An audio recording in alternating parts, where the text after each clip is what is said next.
Stephen Kohn is a military veteran, a realtor, a broker, an investor, and an author who's now a Democratic candidate for South Carolina House District 98.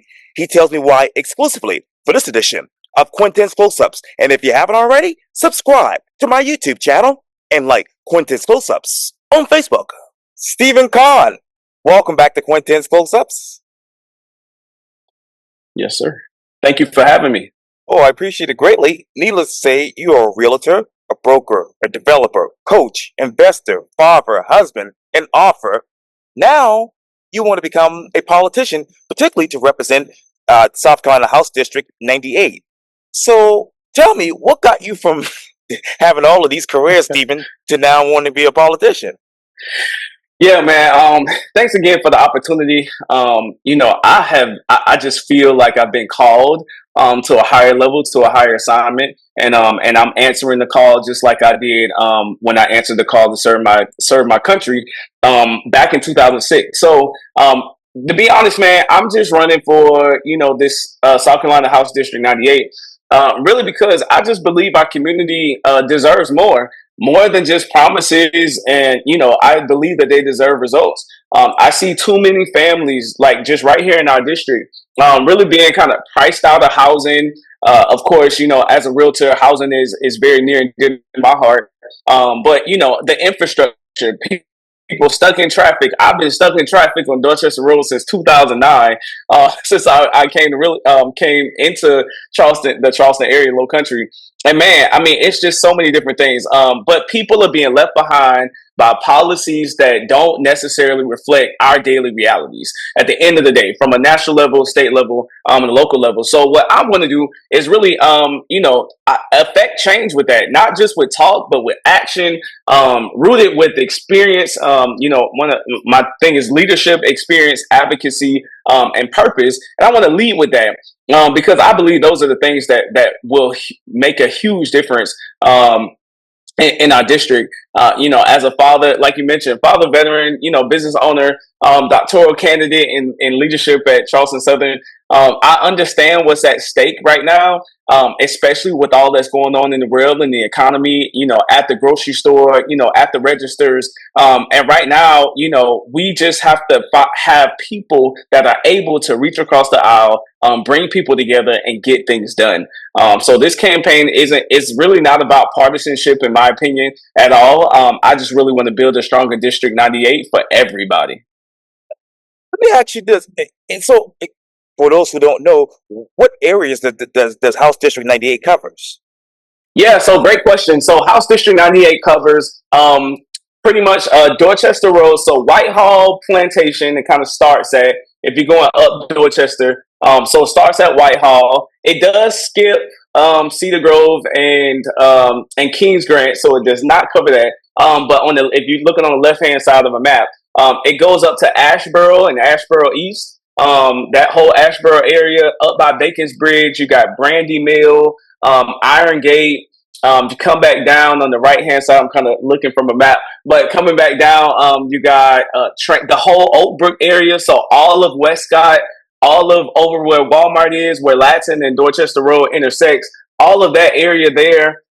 Parts of Latson over to where that new Parker's gas station is, and then you come back. So then you got McCune, Coosaw Preserve, and again Westcott, and then down to Coosaw Creek as well. And that's where it really ends.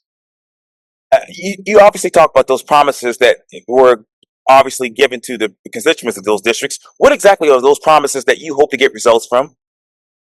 Yeah, so I believe some of the biggest things, in my opinion, one is we gotta fully fund and make sure that we get the resources and the funding for the Dorchester Road expansion. That's number one.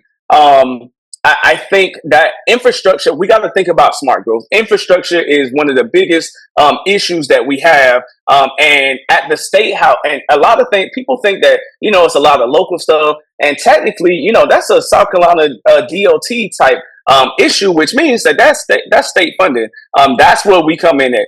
Some of the other things we talk about is funding for education. We got to make sure that DD2 has enough funding to fully fund these schools so that we can attract and kind of reattract really some of the teachers that we lost just over the last 24 months because the schools don't have enough funding to be able to pay them equitable pay.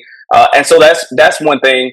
So we got infrastructure, housing. There's not affordable housing or attainable housing solutions that meet the buyer where they are. And when I say that, I mean, it's not just about first time home buyers. There's other people that have been in the first time home for maybe 10, 12, 20 years and want to upgrade, but they still, even though they can sell and make a profit, they'd have to put so much money down that it doesn't make it appeasing to be able to upgrade to a different house. When we talk about this district in my area, it's not a lot of first time home buyers. These are kind of move up buyers. And so, I want to make sure that this area is attractive for that type of buyer. But again, we got to give some relief to the buyers so that they could be able to afford those things.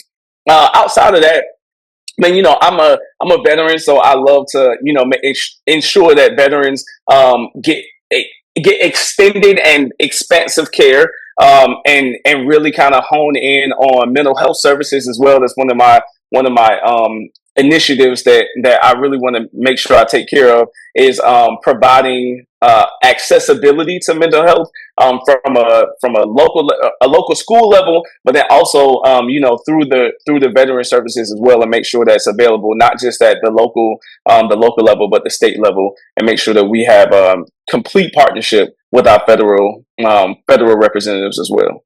Well, let me break all of that just down for you, Mr. Kohn. You talked Yeah. about the Dorchester Road expansion. How much money right now is needed to actually expand Dorchester Road? Yeah. So the Dorchester Road. So let's just back up. The Dorchester Road expansion really it kind of starts basically from the Charleston County line and goes essentially up through Dorchester County. I'll say this: there's actually a meeting this week to basically kind of discuss what that looks like. But Dorchester County essentially the beginning was 181 million. That's the big number.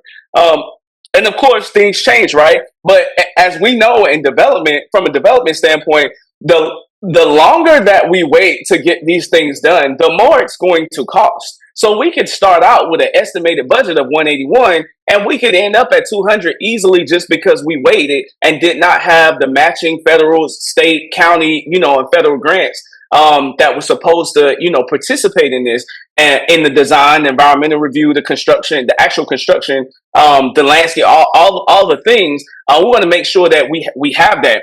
Infrastructure projects usually often contain, 10 to 20, percent contingency buffer, which that was built in. But I'll just, ensure that I push to make sure that our state matching funds that are already supposed to go there, the federal grants, we secure those and make sure they are ready to go when it's time. And not just making sure we have the money, but accountability for every single dollar, so we don't leave the burden solely on the local taxpayers. That would be my thing. And honestly, before construction, we got to ensure that we have the public input, which we do, and we are continuing to make sure that we have that environmental review, making sure that we have transparency in design decisions and that type of thing. So we just don't want our constituents to be, or my constituents to be, blindsided by anything, traffic noise, property loss, or whatever. I want to make sure it's transparent process from the state, local, and state and local levels. Well, with that expansion, Mr. Kohn is probably going to have some of those consequences. So, how much property do you believe will be lost because of this expansion? Well, that's still ongoing. That is part of the environmental review. That's part of the public input piece as well. Eminent domain is when the government can take over, to basically take your land per se. And of course, there is some compensation available, and that's what's been ongoing, for months and years now. to make sure that we get the adequate amount of space to be able to do this for the greater good of not just my district, but it's also the neighboring district, District 97, and pretty much anybody that uses Dorchester Road, which could be anybody from any other district. Um, I think the biggest piece here, though, is making sure that we give a fair and equitable offer to these private property owners to make sure that, hey, if we need a right of way from your property, okay, well, what essentially what we're looking at taking is somewhere. It could be 100 feet in either direction, or it could be up to 1,200 feet if it's an intersecting road. So we're not looking to do too much or get too much, because if you kind of know Dorchester Road, I mean, a lot of it is, a lot of it's industrial and, retail, commercial space now. There's not a lot of actual residential homes that butt up to Dorchester Road. But of course, there are some subdivisions that kind of sit off, and yes, we may need to take some of their backyard. But what does that look like, and what will be the huge impact long term? Is it going to increase, or I'm sorry, is it going to decrease their traffic time? Is it going to decrease their and enhance their quality of life? Absolutely. So we gotta understand. Hey, where's the common ground here? How do we get there? What does it look like? And offer fair compensation to any other private property owners. So, how many of those private property owners are actually in your district right now? So the district itself, I'll just say this: the district itself is about 27,000 people in the district. So that does not include just Dorchester Road. But what I will say is this: it's not just about honestly, it's everybody that I'm concerned with. Because when we affect one, we affect all. And I always say that in any initiative, we want to make sure we do it with grace and with making sure that we have the data to support it as well.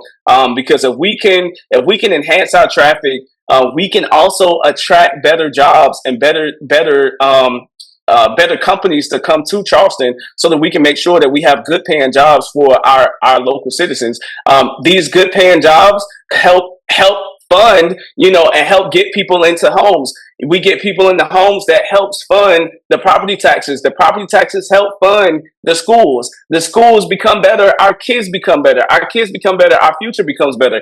And so if they can understand how they play a part in the cycle, we can ensure that, we build a legacy from this expansion. So I'm excited about it, and looking forward to seeing it come to pass. So, between now and the time that this is actually, as far as Dorchester Road actually Mhm. being expanded, how many jobs do you actually need to make that a reality? So jobs in terms of that would actually be working on the expansion. Is that what you're asking? Oh no, how many more jobs you need as far as, say, for instance, smart growth? Oh, gotcha. Yes, sir. Well, here's the thing. I was just at a commercial market forecast 2 weeks ago, and they basically said, "Hey, we need we have a lot of companies that want to come into Charleston, but Charleston doesn't have enough people. Surprisingly, Charleston doesn't have enough people to attract some of these larger corporations to be able to bring in their headquarters, the big banks and the big corporations. They love South Carolina, but Charleston just doesn't have 1 million people.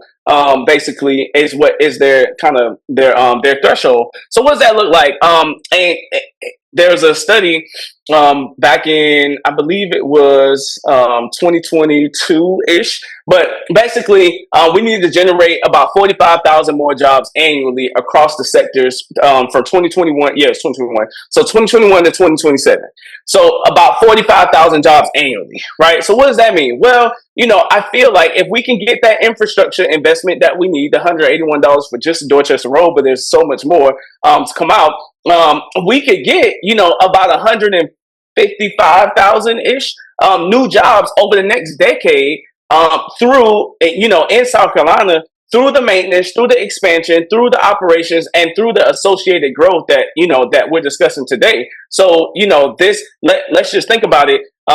If we have about $1 million of infrastructure, spending yields about three direct yields or three direct jobs. 3 jobs per million. So if we do 181 times 3 jobs, that's 543 direct jobs on this Dorchester Road widening project. If you use, let's just say the higher end, let's just say we get 7 jobs per $1 million. Well, that's 1,267 direct jobs, I believe. Trying to do a math here. So I believe that's about it. The whole point is that we have to make sure that we think about things long term, realize the true impact, and then also we don't just base things off of off of an estimate. We pull the data, we get the buy-in from the constituents, and then we'll make sure that we deliver results and make sure that they have a equal part in it, and we're all able to enjoy the fruits of our labor together. Is the infrastructure actually in place right now for this, or is it too late? Oh no, absolutely not. Absolutely not. The infrastructure is not in place for the growth that we have in this region. Not even just District 98, but the region in general. We have that, which is the reason why I'm running on smart growth, and we have to do essentially what comes in concurrency. So there's a bill out. There's a bill, House 4040, I believe. That bill basically talks about smart growth and how we build things in concurrency. What does that mean? Well, it means, hey, when you build a house, you need to make sure you have all the infrastructure stuff around it, or subdivision. You want to make sure you have all the stuff around it to be able to support that. So what's been happening is we've been building houses and building subdivisions and building all these things, but we have not had an opportunity to build the infrastructure around it to make it more appeasing and to enhance the quality of life around. What does that look like? Well, we got to change that. I have thought about and been looking into, hey, how do we get to a better place on the concurrency of making sure that we have not just the infrastructure, but we have the funding priorities in place. We also have the education. We got to have schools to be able to support it. So we need roads, water, schools, and we need those things all together to be able to keep up with the pace and the growth. But concurrency alone won't actually, put a specific single affordable unit on the ground. We also have to make sure that we have, a broader revenue levers so that we can be able to fund these things. So what does that really mean? Well, we have gaps in our legislature. There's and I'm sorry, it's House 4050, that bill, and then there's another one, Senate Bill 227, that basically authorizes concurrency. The problem is there's issues with it. So I'm promoting and I am proposing that we have a one bill that marries the two: infrastructure alignment plus a menu or a list of local housing tools. Whether we can use trust funds, a cap permit fee option as well, some clear developer incentives, some review, some accountability measures, of course, and then some anti-displacement standards, which I think are very needed, with some state matching to multiply some of the local dollars that we do have coming in. And let me just say this: I'm not saying that we don't have. We have what we have. We are progressing. There's a new exit that's coming off of 26 that will help relieve some of the pressure from that whole Dorchester Road side. So I understand, there are things in place right now that are attempting to solve this issue and solve this problem. My goal would be to make sure that these things are on track and on point, and we increase that as much as possible so that we can get this relief much faster to the citizens of South Carolina. And I know, Mr. Kohn, you mentioned a lot about matching funds in this particular interview. So when it comes to this Dorchester Road widening project, how many matching funds are coming from the federal, state, and local governments? Now that I would have to, so it was 181 million Um, and I want to say, so it's obviously, and I'll say this. So this is a state road, right? So state is essentially primarily there, but of course federal and local, we all have a stake in it, right? But I do remember that there was a 25 million ish build grant that was from the federal DOT program essentially for this, and then there's other things, the county matching, intergovernmental, like kind of reimbursement, some different things that the locals doing. I don't have those specific numbers, but I do know that we did secure the first 25 million. And again, all of these numbers, well, 25 of the 181, which again means that we need to secure the rest. We need to make sure that we have that funding available. We need to make sure that the initial funding sources that we thought in the beginning are still applicable, and we're still on track to be able to receive those funds. Because if not, then we need to identify some additional funding resources that we'll be able to tap into to ensure we don't have a stop work on the project. And what's ideal right now if you have to go a plan B? Yeah, so if we have to go a plan B, it really is. Well, one thing, we're not gonna go back to the to the taxpayers. We got to figure out other ways. There's other grants. There's public-private partnerships that we could explore. We've been talking a lot about that, in Smart Growth, because we allow some of the developers to take on sharing the burden. However, at the same time, it has to be again a good incentive form. We can offer some tax credits and some tax credit ideas and tax incentives to be able to fund this as well. We can redirect some of the funding from, there's a lot of revenue that comes in from permit fees and just some different things that we would be able to look into redirecting. Some things might need a vote and might need to pass, but if it's something that is very important to our citizens and to our people, and to make sure that this gets funded and this gets done, then I think we'll put all cards on deck. I am one that will, because I live in the district and because I travel this road, I probably would be one of the biggest advocates for it, because I'm impacted the most and my people are impacted the most. My family is impacted the most. I want to make sure that everybody knows what's going on. They're aware, and then they also have the opportunity to be part of the results. So, if you were to get into Columbia in January of 2026, what would you vote on right now for this? Yeah. Well, honestly, I mean, I would absolutely vote on the full funding of this. The state portion of it. I would work with our federal teams to make sure that they have secured their funding. Make sure we have that streamlined process, and make sure also the local level understands. Hey, here's how to submit for that funding. Here's when we're going to get it. Here's when you can expect it, so that if they have a cost overrun or whatever in the project, that they're able to manage that. And then we also have, I mentioned earlier, we have a contingency buffer, about 10 to 20%. I want to make sure we have those in reserves. Now, at the end of the day, we want to make sure that you got to have a plan B. A lot of times we go into projects with, I always say begin with the end in mind. So you think about, where we're going, but at the same time, you want to make sure that you have enough in the middle. You got enough people and you got enough experts to be able to manage that accountability piece. I'm excited to get up at that level. It's been so many different things that I think that we have the opportunity to make change. And, of course, because it hasn't been at the forefront of their day to day, sometimes things get passed behind. So I'm excited to kind of bring some things to light. I know you got to run, but let me ask you just two more questions. You talked obviously about infrastructure in this particular interview, but how many more infrastructure projects are in your district right now? So small one from a state level. That one is the only one on the books right now. Like, and because it's large. but we do. I mean, from a state level. Now there are, don't get me wrong. You have some current maintenance issues as well, right? You got Latson Road. That's a maintenance thing. Not looking to expand that.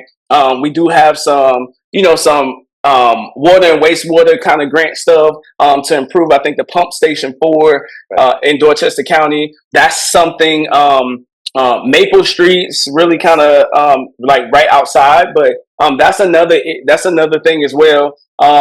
The major corridor project at Berlin G. Myers. Sure. Again, it's not in my district, Right. but it's very close. But these are things that like surround my district, and I always, take a look at making sure that, hey, if it butts up to my district, I'm going to make sure we get the funding to make sure those things, because my people have to travel through those to get home, and that makes a huge difference. When we talk about we talk about the Low Country Rapid Transit System. Of course, that is, that will be on that 78 side. But again, that's not in my district. But it will affect my district by all means. So I want to make sure that that gets the attention it needs. Address the issues that need to be addressed, and move forward with that, because a lot of great work has been done from the chamber and the realtor associations, and all the local government, the COG, everything. It's been working so well. We want to make sure we get those things funded,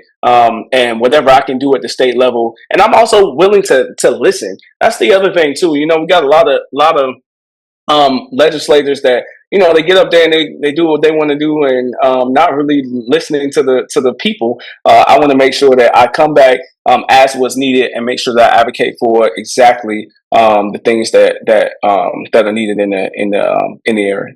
And one last question: what are you listening to right now when you talk to these constituents of District 98? What am I listening to? Oh man, I'm listening to the issues. Right now, know, I've been doing a lot of doing nothing, and I will say it's been so good, man. It's been so good to see. One, it's a couple things. One thing. I'll say one. A lot of people didn't know about the special election. That's number one. That's one of my not really an issue, but it's one of my things where it's like, we got to do a better job. And what does that mean? Well, it means that we have to, the communication and messaging has to get out there. A lot of people are only looking online, looking at CNN and Fox and all the different networks. They're only looking at certain networks, and they're not paying attention to local policy and local news. Local news and local policy is most of the time what's truly affecting you on a day-to-day basis, and they really just don't know. And so they sit out of the local elections, not realizing that these are the things that actually help you, more closely. So we got to make sure that we're getting the information to them. The primary is November 4th for this district. Want to make sure that everybody knows, and not just in South Carolina House District 98 primary, but there are other local elections that are going on same day, November 4th. Early voting is October 20th. So please make sure that, if you're a registered voter in the district, please make sure that you register, or make sure that you get out to vote. But again, I'll tell you this. One, spoke to a lady canvassing, and she mentioned about her Social Security. She's worried about Social Security being taken away, and what that's going to look like. She's primarily on Social Security. And I'm like, well, ma'am, I feel it. I understand what you're saying. I hope and pray that I would be able to talk to our federal legislators to ensure and advocate on her behalf, because Social Security is at a federal level, not a state level. But I want to make sure that I advocate on her behalf, because these are real life issues and real life things. If we don't amplify the voices of our district, we are going to lose. So I want to make sure that, again, everybody that I talk to, not only do they know the days to vote, the times to vote. I share my platform. I know we don't have a lot of time left, but I'll just kind of go through that. So my website, Stephen4sc.com. So STEPHEN 4FORSC.com. You can go on my website, look me up, find out all the information on my platform, that we are, advocating for, will advocate for. The donation link is on there as well. We can't do it alone. A lot of these things take a lot of funding, and any support that we could get from anyone would be great. But follow us on social media as well, Stephen for SC or Stephen for South Carolina on Facebook. Our page is on there. I do a lot of updates because I'm a younger millennial, and I like to make sure that I communicate to people and make sure they have a place to go. That's available for everybody. And honestly, I just hope that everybody takes a step back, really understands that grace and mercy is still available to each and every one of us, and that we will overcome this together. We have the opportunity to flip this district from Republican to Democrat. It's been a Republican district for decades, and right now we have the opportunity to change that. So if anyone is worried about all the extremism and all the things going on with this economy and just this world right now, it is time to vote for change, and it is time to vote Stephen Kohn for House District 98 on November 4th. Unfortunately, I'm running out of time. I will love to ask you some more questions. I wish I could, but if and I hope to get your Republican opponent on Quintin's close-ups as well, and I will also get your Democratic opponent on Quintin's close-ups in the next 2 weeks as well. But for now, I hope to get you back. Stephen Kohn, thank you for your time, and again, welcome back to Quintin's close-ups. Thank you so much. Enjoy your rest of the day. You too.